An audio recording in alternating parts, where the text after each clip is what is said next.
성도 여러분, 간밤에 평안하셨습니까? 9월 2일 화요일의 새벽 묵상을 시작하겠습니다. 어제는 노동절 휴일이었는데요. 우리 청년부 친구들은 어제 저녁 시간까지 열심히 수련회를 마치고 돌아왔습니다. 우리 수련회를 잘 마친 청년들에게 쉼이 있기를 바라고요. 또 출근해야 하는 분들께는 오늘 하나님의 은혜가 평소보다 더욱더 넘치도록 그렇게 기도하겠습니다. 오늘 사무실은 열지 않습니다. 교회에 볼 일 있으신 분들은 내일 교회를 방문해 주시면 되겠고요. 또 교역자들은 내일 오전에 교회가 아닌 다른 장소에서 교역자 회의를 좀 할 예정입니다. 그래서 교역자들에게 볼 일 있으신 분들께서는 오후나 그 다음날 방문해 주시면 감사하겠습니다. 오늘 우리는 예레미야서를 마무리하게 됩니다. 이사야, 예레미야, 에스겔이라고 하는 3대 대선지서, 대예언서가 이제 2개가 마무리되는 셈입니다. 아직 에스겔서가 남았는데요. 그래도 대예언서 중에서는 에스겔서가 제일 짧습니다. 예레미야보다 4장 짧고요.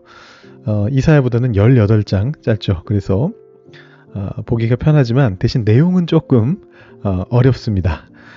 저하고 또 우리 김종현 목사님께서 최선을 다해서 한번 잘 설명드려 보겠습니다. 자, 오늘은 예레미야를 한번 끝내보죠. 자, 어제 말씀드렸던 것처럼 예레미야의 끝부분은 열방신탁이 주를 이루고 있습니다. 어제 말씀드렸습니다만 혹시 어제 못 들으신 분이 계실 수도 있으니까 짧게만 다시 한번 설명을 드리자면 이스라엘, 여기서는 남유다인데요. 이 예언자가 예언하고 있는 그 나라가 있고 그 나라의 주변 국가들이 있습니다. 근데 이 주변 국가들에 대한 심판 선포가 결국은 그 나라, 지금 이 경우 남유다에게 있어서는 역설적으로 구원을 선포하는 게 된다라는 얘기였죠. 이 고대 사회에는 오늘날처럼 나라들이 유엔이라도 만들어가지고 서로 잘 지내보려고 그러지 않았거든요.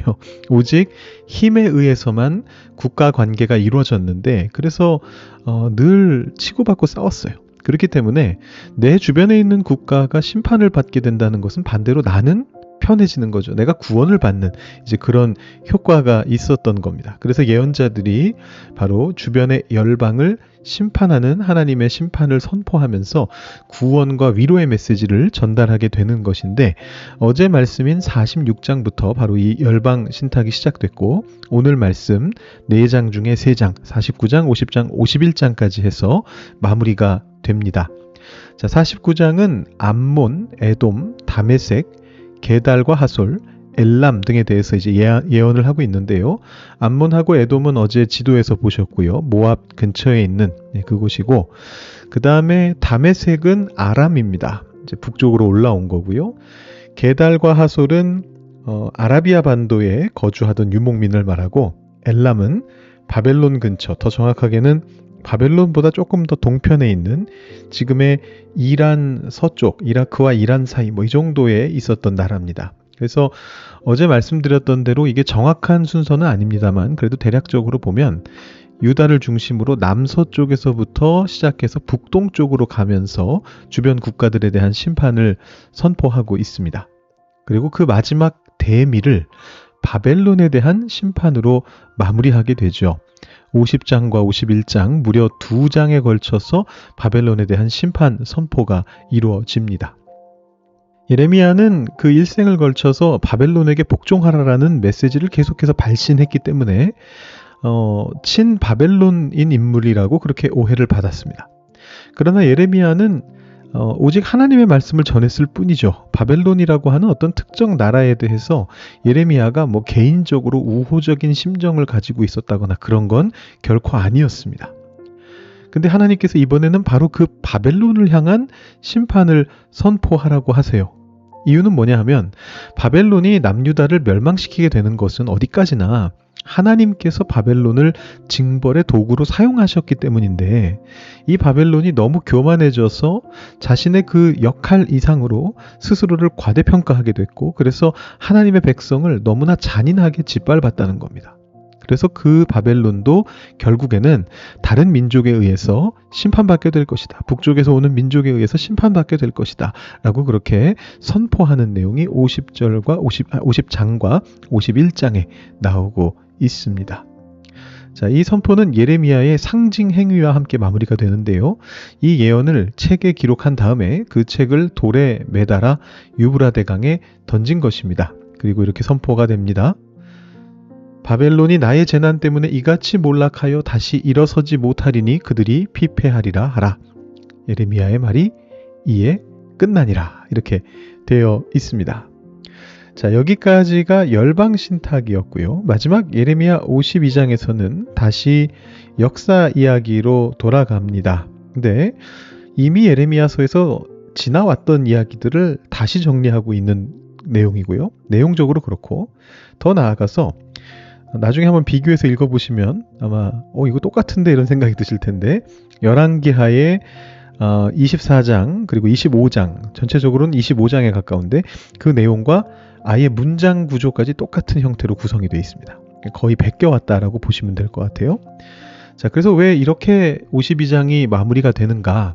많은 학자들은 아마도 예레미야서가 지금 여기 앞에 보시면 51장 64절에서 예레미야의 말이 끝났다라고 이렇게 선포가 되고 있기 때문에 여기에서 일단 마무리가 된 상태에서 나중에 그 끝이 결과적으로 어떻게 됐는지를 정리하기 위해서 부록으로 이 마지막 장을 붙여놓은 게 아닌가 이렇게 아마 포로 시대 때 붙었을 것으로 그렇게 이제 이해를 하고 있습니다. 그래서 여러분들께서 이미 읽어보신 열왕기하의 내용이고 또 우리 예레미야서에서도 이미 다 살펴보신 내용입니다만 이것이 마무리에 붙어있는 이유는 다시 한번 정리하라는 취지겠죠. 그래서 한 번 더 읽어보시면서 예레미야의 선포가 어떻게 이루어졌는가 그리고 그 예언이 어떻게 성취되었는가를 마지막으로 다시 한번 살펴보시면 좋을 것 같습니다. 여러분들 직접 한번 읽어보시고 통독해 보시면 좋겠고요.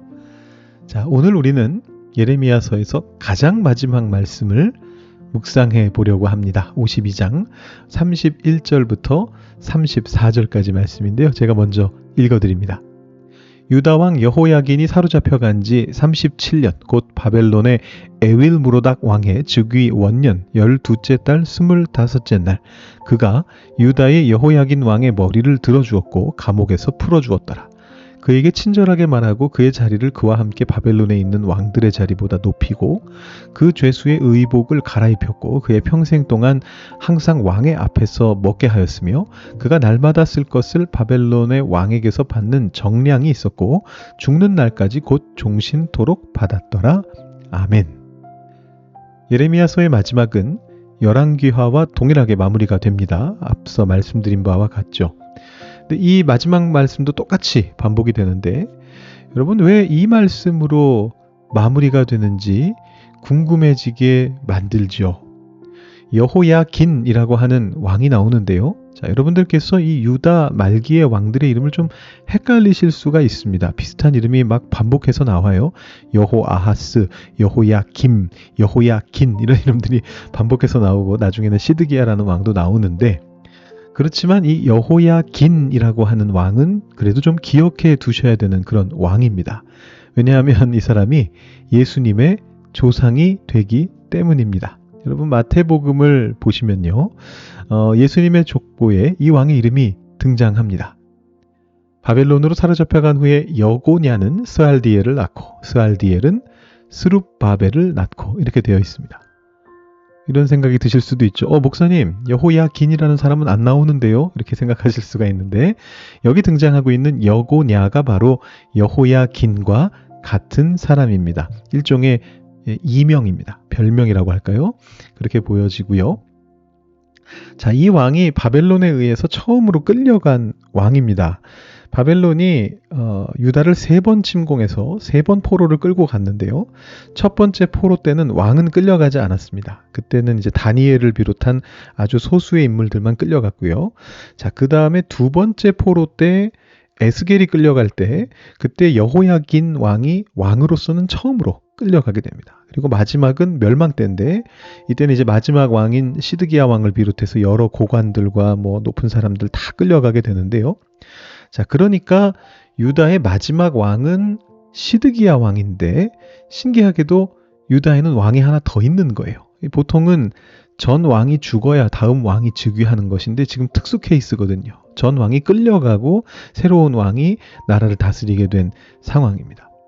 자, 그런데 시드기야는 끝이 좋지 않았습니다. 포로로 끌려가면서 눈이 뽑히죠. 바로 이 예레미야서 52장 위에서 보실 수가 있습니다. 그리고 눈이 뽑힌 상태로 감옥에 갇혀서 평생을 죽을 때까지 갇혀 있었다라고 그렇게 기록이 되고 있습니다. 근데 반면에 여호야긴은 눈이 뽑힌 것도 아니고 오히려 마지막에 상당한 세월이 흐른 뒤이긴 합니다만 그럼에도 불구하고 풀려나서 왕의 귀빈 대접을 받으면서 살게 되었다라는 것입니다. 성경 바깥에도 이 기록이 있습니다. 이게 뭐 여호야긴 왕이 풀려났다 이런 기록은 없는데 바벨론에서 발견된 토판 중에 이 여호야긴의 이름이 등장합니다. 그리고 여호야긴과 그 아들들이 상당한 액수의 곡식과 기름을 받도록 되어 있다라는 그런 기록이 나온 바가 있습니다. 그래서 이 여호야긴이 분명히 좋은 대우를 받았던 건 맞는 것 같아요. 자, 그렇다면 이 질문이 생겨날 수밖에 없는 건데요. 왜 예레미야서가 그리고 열왕기하서가 이 여호야긴이 좋은 대우를 받았다는 것으로 이야기를 끝맺고 있을까요? 이게 좀 의아하죠. 이게 예레미야서의 결론이 될 수 있나요? 이게 열왕기하서의 결론이 될 수 있습니까? 심지어 여호야긴은 딱히 좋은 왕도 아니었거든요. 자, 이 질문은 이 당시가 왕정사회였다라는 것을 기억할 때 의문이 풀리게 됩니다. 여러분, 좋은 왕이든 나쁜 왕이든 왕정시대에는 왕이 있어야만 됩니다. 자, 여호야긴은 좋은 왕은 아니었어요. 그렇지만 그렇다고 나쁜 왕도 아니었습니다. 이유는 아주 간단한데요.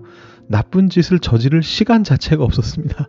이 왕은요, 즉위한 지 딱 3개월 뒤에 포로로 끌려갔어요. 통치 행위 자체를 한 적이 없습니다. 근데 반면에 그 뒤를 이은 시드기야 왕은 우리가 예레미야서에서 그 행적을 쭉 봤습니다만 신앙적으로 볼 때도 그렇고 그 외에 정치적으로 보든 윤리적으로 보든 다른 어떤 모든 행태를 봐도 이 왕은 좋은 왕이라고는 보기가 어렵죠. 그래서 포로 시대의 이스라엘 사람들은 왕의 정통성을 여호야긴에게서 찾은 것입니다. 시드기야가 아니라. 그 두 왕이 둘 다 바벨론 감옥에 갇혀 있었다고요. 물론 시드기야 왕은 거기서 눈까지 뽑힌 상태였지만 여호야긴이든 시드기야든 바벨론 감옥에 갇혀 있었습니다. 그런데 이 포로로 끌려간 백성들은 여호야긴을 자신들의 왕이라고 생각했어요. 이 사실은 우리가 내일 모레부터 살펴보게 될 에스겔서에서 에스겔 선지자가 시드기야를 전혀 언급하지 않고 오직 여호야긴 왕만 언급한다라는 점에서도 확인할 수가 있습니다. 그리고 그 여호야긴의 후손 중에 실제로 스룹바벨이 나왔죠. 이 스룹바벨은 포로에서 돌아온 귀환기의 아주 중요한 지도자였습니다. 그리고 더 나아가서는 아까 말씀드린 바와 같이 그 후손 중에서 영원한 왕이 되시는 예수 그리스도께서 나셨습니다. 예레미야는 비록 유다 왕국의 죄가 너무 커서 바벨론에 의한 징벌을 피할 길이 없다고 봤습니다. 그래서 그렇게 선포했습니다. 근데 여전히 그 마음속에서는 그 다음은 무엇인가를 묻고 있었다라는 것이죠. 여호야긴 왕을 하나님께서 불쌍히 보셔서 그를 풀어주게 되었을 때 그로부터 무언가 미래에 유다 왕실이 복구되고 부흥될 그 미래를 아주 희미하게 보고 있는 것입니다. 그래서 여기에서 마무리가 되는 거예요. 그리고 그 기대는 실제로 스룹바벨 때 거의 이루어질 뻔했다가 실패했고요. 예수 그리스도를 통하여 결국 성공하고 완성됩니다. 지지난주에 제가 아브라함에 대한 수요신앙 강좌 말씀을 드리면서 우리 인간은 연약해서 그 연약한 기대로 거짓을 말하고 의도적인 게 아닙니다. 어쩔 수 없이 하는 수 없이 거짓을 말하고 추구할 수밖에 없지만 그러나 하나님께서 개입하시면 그것이 진실로 바뀔 수 있다는 그런 말씀을 드린 적이 있습니다. 그것이 하나님의 은혜죠. 여기에서 예레미야가 한 것도 이와 유사하다라고 보시면 되겠습니다. 그런데 그 기대가 예수님을 통해서 진리가 되고 진실이 된 것입니다. 여러분들은 여러분의 삶 속에 어떤 기대를 품고 계십니까? 그 기대는 이루어질 만한 것입니까? 혹시 안타까운 기대, 희미한 기대 정도에 머무르고 있지는 않습니까? 그러면 쉽게 이루어지지는 않을 수도 있습니다만, 그러나 하나님 안에서 그것이 진실이 되고 진리가 되기를 간구하면서 한번 나아가 보시면 좋겠습니다. 하나님께서 개입하실 그것을 기대하며 우리의 상상을 넘어서 하나님께서 행하실 것을 기대하면서 예레미야가 그 끝에 적어놨던 것처럼, 그래서 마침내 예수님이 우리에게 오신 것처럼 우리도 그렇게 한번 하나님께 기도하며 간구하며 나아가면 좋겠습니다. 이 시간에 여러분들이 가지고 계신 희미한 기대들을 하나님께 올려드리시는 그런 시간 가지시고 묵상하시고 기도하신 후에 오늘 새벽 묵상 시간을 마치시기 바랍니다.